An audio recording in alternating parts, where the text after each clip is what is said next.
আজ সানডে, সকলেই জানেন আমি কিছু না কিছু আজকে বানাবোই। তো আজকের নলেন গুড় দিয়ে বানাচ্ছি আমি পাটিসাপটা। সেই জন্য আমি আর সুহা দুজনে মিলেই সব কিছু নিয়ে চলে আসলাম পাটিসাপটা বানানোর জন্য। তো কী নিয়ে আমি বানাবো সেটাই আমি আপনাদের সঙ্গে শেয়ার করব।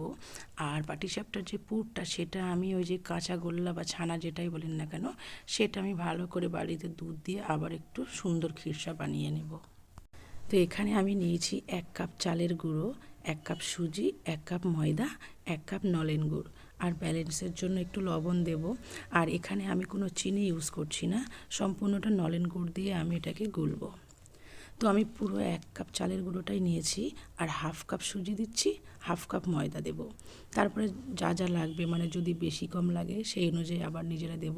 তারপরে নলেন গুড়টা দিয়ে আর ওই দুধ দিয়ে দিয়েছি, রুম টেম্পারেচারে থাকা সেই দুধটা আমি গরমও বেশি করে নিই, দিয়ে ভালো করে একটা ব্যাটার করে নিতে হবে, যেন বেশি পাতলাও না হয় আবার বেশি গাঢ়ও না হয়।